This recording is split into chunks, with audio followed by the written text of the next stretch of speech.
Galera, voltamos aqui com mais um vídeo. Dessa vez, galera, voltamos para falar de Mulher Maravilha 1984. Eu fiz um vídeo falando da minha expectativa, depois eu fiz um vídeo falando que eu tinha assistido o filme. Eu não dei muito spoiler, porém agora a gente vai entrar um pouco aí nos spoilers da vida, sim. Então se você tá assistindo, saiba que aqui vai ter spoiler. Eu vou levantar alguns pontos que eu até falei, no ponto assim, muita gente, depois que eu postei o vídeo, me perguntou se o filme era ruim. Então eu vou responder meio que essa pergunta de uma forma assim, colocando os pontos que não me agradaram, né? Eu acho que talvez o que não me agradou possa agradar você. Não sei, a opinião é de cada um, então a gente tem esse momento assim de diálogo. Se você já assistiu o filme, então comenta aqui embaixo se você concorda comigo nos pontos que eu vou levantar.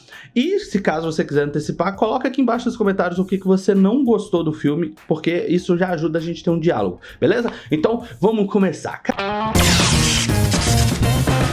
do Gordo, cara.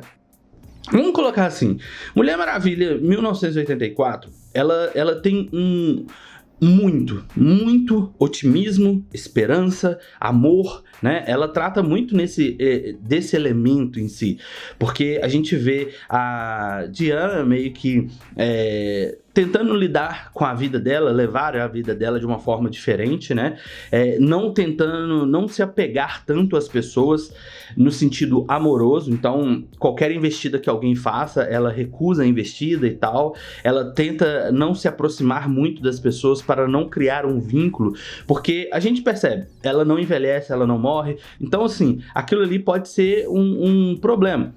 Que a gente imagina como que poderia ser se a gente interpretar do lado, por exemplo, um vampiro, né, que sobrevive há anos e tal, e vê seus entes queridos morrer, né? É algo que vai nessa linha. Então ela não quer ver as pessoas morrendo. Ela ficou decepcionada com o grande amor dela que morreu. Ela tinha se apaixonado e tal. Então ela vive esse momento da vida dela, onde ela tá focando em ser uma super-heroína. Então ela saiu lá da Europa e foi para o Washington DC e tá trabalhando no Smithsonian, que é um dos maiores museus e tal. E isso justifica, porque ela tem muito conhecimento sobre antiguidades, sobre civilizações e tal, até mesmo porque ela é uma pessoa mais velha, podemos dizer assim, uma idosa, uma anciã, e ela tá até no trato, saca? E nesse ponto assim, a gente vê, lógico, uma abertura extremamente significativa, que é o momento em que ela, como criança, tenta enfrentar uma competição, né, tipo como se fossem os Jogos Olímpicos das Amazonas, e ela tenta enfrentar esse desafio sendo uma criança. E ela tá indo super bem, ela, tipo, tá praticamente ganhando. E aí, ela é interrompida porque ela trapaceou. E ali, eles dão uma lição pra ela de que, em relação a trapacear, essas coisas assim, as consequências disso, saca? E dentro desses elementos, a gente vê depois ela salvando as pessoas, né? Então, um grupo de assaltantes vai num shopping assaltar uma joalheria, que na verdade era uma fachada e no fundo tinha antiguidades e tal, que acaba sendo recolhido pelo FBI e eles levam até o Smithsonian lá para poder fazer uma pesquisa do que é. E como consequência, a gente acaba vendo a nova contratada do Smithsonian, que é a Bárbara, que é meio desajeitada, meio desengonçada, e ela também, tipo, ela quer ter amigos, mas acaba não conseguindo ter amigos, e a Diana acaba sendo a primeira pessoa ali que dá uma moral, de certo modo, pra ela, né? No entanto, a Bárbara tinha convidado ela pra almoçar, aí ela recusa e depois ela chama a Bárbara pra jantar. E aí vai as coisas acontecendo. Então ela pega uma pedra e a pedra supostamente realiza desejos. Aí um cara faz, deixa eu ver, pega e faz um pedido besta de um café. Aí ele recebe o café. Aí a Diana pega, segura a pedra e ela pensa no amor da vida dela. E aí começa a grande questão que eu tinha antes. Como que o Steve ia voltar? E ele voltou através de um desejo dela. Porém, a pedra é como se fosse... até eles usaram o termo pata de macaco, que é onde que você pode fazer um desejo, mas ele pega algo em troca de você. E no caso da Diana, ele pegou os poderes dela. Só que ela não percebe de início. Então, a gente tem vamos dizer assim, vários acontecimentos até chegar o momento em que ela percebe que ela tá perdendo os poderes. E tipo assim, nessa questão de amor e esperança, ela tá indo com o foco em tentar impedir o Maxwell Lord. Que, eu vou ser sincero, o Pedro Pascal é um bom ator. Ele é... Pedro Pascal não, Pedro Pascal. Ele é um bom ator, ele tem vários trabalhos excelentes. Mas eu vou ser sincero, esse Maxwell Lord que teve no filme, eu acho que ele não me convenceu muito não, cara. Ele, tipo... sei lá, eu fiquei meio incomodado com um pouco da interpretação exagerada dele. A interpretação dele exagerada ficou bem parecido com o cara que fez o Lex Luthor. Eu esqueci o nome dele, mas vocês sabem o que fez o Mark Zuckerberg na rede social e tal. Então, ficou exagerado da mesma forma que o Lex Luthor.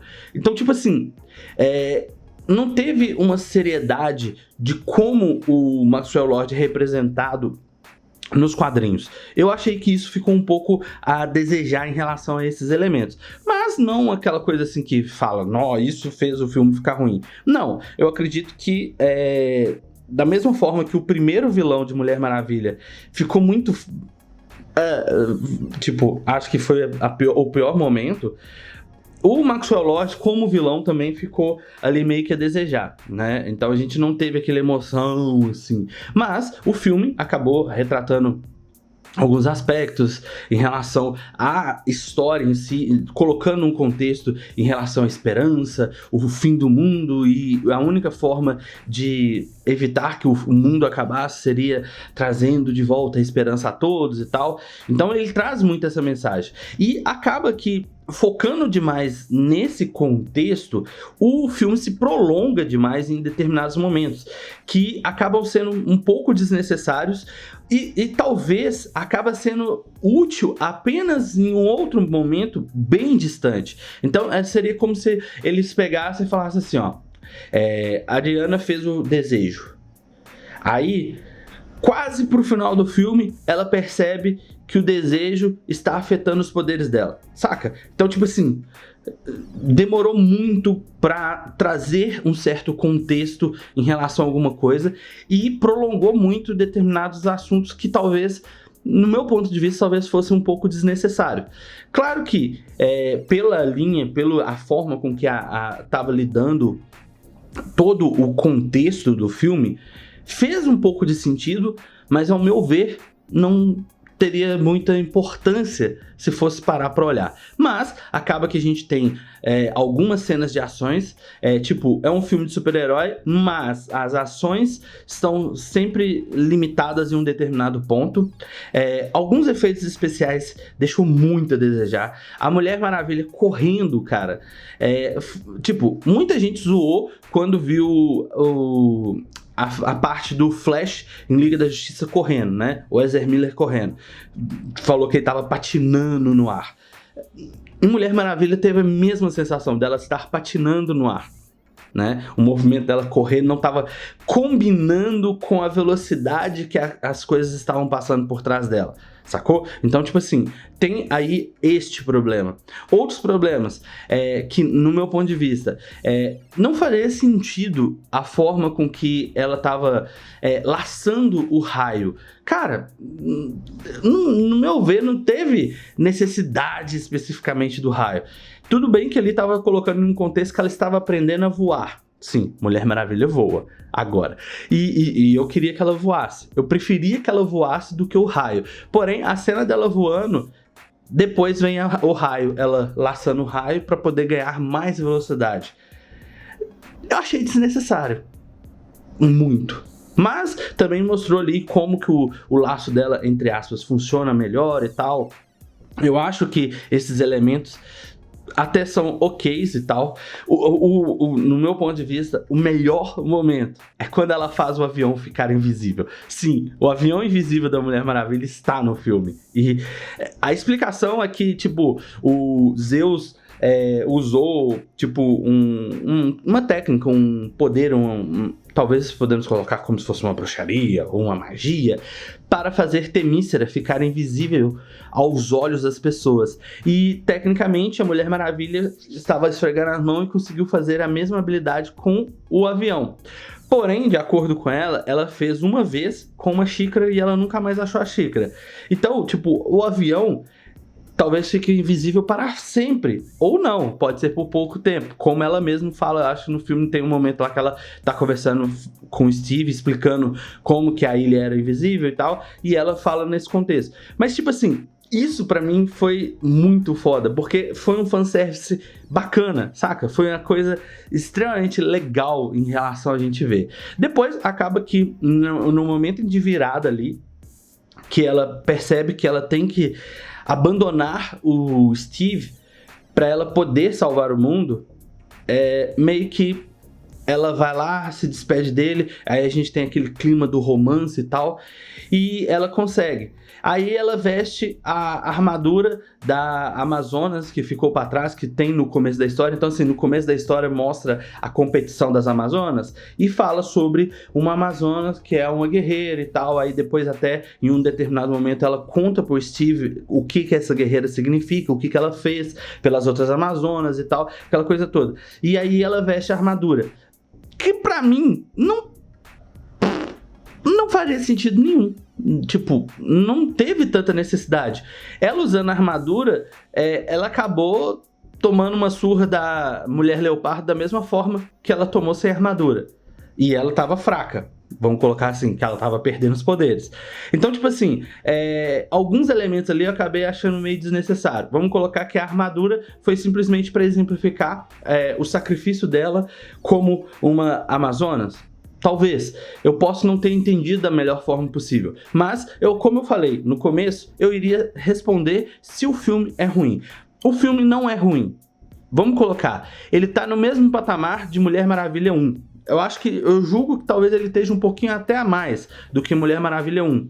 Mas, dentro do contexto de Mulher Maravilha, ele é um filme bem mais romântico do que um filme de super-herói em si. Tem os seus momentos heróicos, tem os seus momentos de ápice, assim, mas também tem os seus momentos ruins. Eu achei os efeitos sonoros ruins, e como eu falei no vídeo que eu tinha feito passado, o que me incomodou é que em um determinado momento, a gente tem uma cena triste, e toca uma música que também é meio triste, uma melodia meio triste e tal, que talvez seja para dar aquela coisa assim pra gente sentir a tristeza e tal, aquela coisa toda. Porém, no meu caso, pra mim, a música foi completamente diferente do que talvez tenha sido o propósito dela.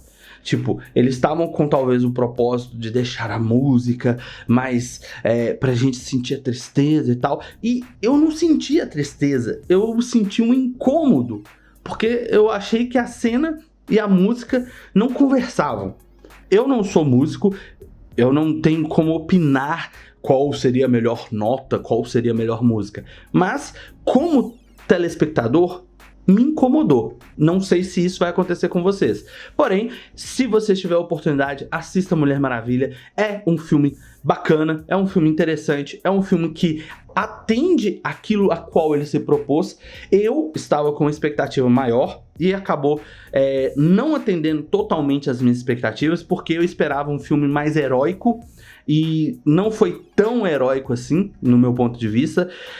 Teve diversos elementos ali que poderiam ter mais cenas de ação, poderia ter mais desempenho em relação ao ato dela ser uma super heroína, e tipo assim, acabou sendo um filme de super-herói baseado em um romance e elementos de esperança que passam uma mensagem sobre esperança, amor e otimismo, aonde que a gente percebe que tá precisando. Talvez a influência da edição, da finalização do filme, seja também pelo fato de a gente estar vivendo em uma pandemia. Então, a mensagem que eles estão passando pode ser aquela mensagem que as pessoas estão precisando ter nesse momento, de otimismo, de esperança, de amor e por aí vai. Eu acredito que o filme Ele poderia ter sido um pouquinho melhor, sim, mas nada que tenha deixado o filme, vamos dizer assim, ruim. No meu ponto de vista, é um excelente filme, porém ele tem os seus momentos ruins e os seus momentos bons. E ele precisava, assim, de ter tido talvez ali um polimento maior em um determinado momento, diminuir um pouco o filme, porque ele foi um filme de 2 horas e meia mais ou menos, que em alguns momentos eu senti como se estivesse sendo arrastado, saca? Se ele não estivesse fluindo da melhor maneira possível. Minha opinião, se você concorda comigo, deixa aqui embaixo nos comentários. Se você não concorda comigo, coloca aqui nos comentários também, porque eu acho que vai ser interessante pra gente ter um diálogo. E se gostou do vídeo, deixa aquele like, compartilhe se ainda não é inscrito no canal, se inscreva e nos vemos no próximo vídeo. Tchau!